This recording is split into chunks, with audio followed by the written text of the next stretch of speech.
Welcome to the Eric Avisar Show. All I can say to start things off is, wow. Virginia Tech just pulled off one of the ugliest wins you will ever see the Hokies earn, getting a 22-19 win over UNC on the road, in which the Hokies trailed almost the entire game. Looked down and out at so many points. I mean, this was one of the worst tackling performances I've ever seen from the defense.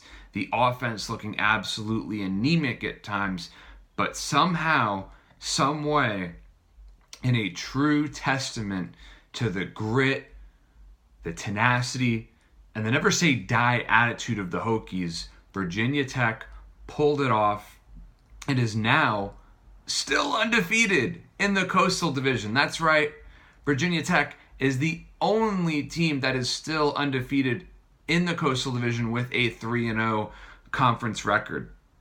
I mean, the Tar Heels were right on the verge of icing this game with the ball inside the 5-yard line.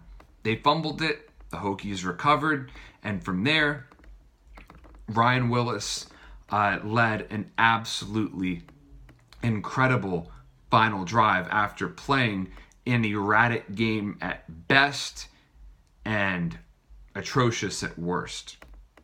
You know, Willis made some horrible decisions. I mean, that second pick he threw was awful. But you can't knock the competitive nature of the kid. A lot of guys would have just folded up and crumbled and given up at that point.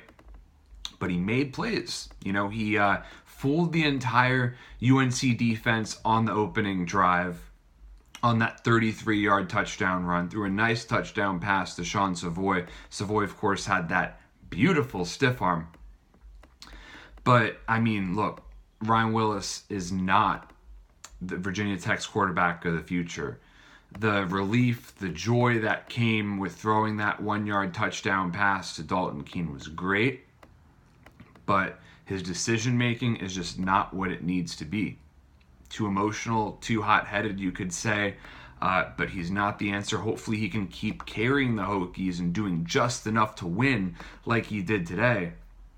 But there are a lot of issues that need to be addressed. I mentioned tackling earlier, perhaps the worst tackling performance I've seen put together over the course of a 60-minute football game for Virginia Tech. It's truly mind-boggling how UNC only managed 19 points when the Hokies seemed like they couldn't tackle to save their lives. But I think that says just as much about the quarterback play from the Tar Heels. I mean, Nathan Elliott and Cade Fortin simply couldn't get it done. They missed wide open receivers with nobody on them in the end zone.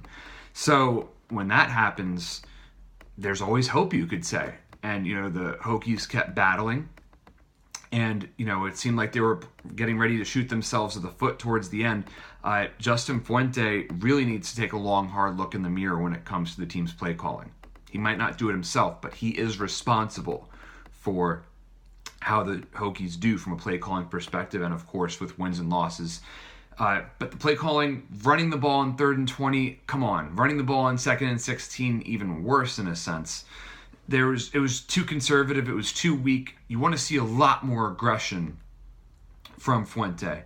And the clock management at the end was awful as well. You know, leaving the Hokies in a situation where they can't really run the ball on the 1-yard line because, you know, he made 2 panic timeouts, forcing the team to throw on the one. That's unacceptable. You want to give the ball to Steven Peoples. Sure, he didn't get it done when it came to busting the big runs, but you want to give it to the big back. When it came to running the ball, only Ryan Willis could get it done tonight with, 15 carries for 88 yards. But like I said, so many things to be annoyed with, disappointed with in a sense, and frustrated with. But the most important thing is that the Hokies got the W.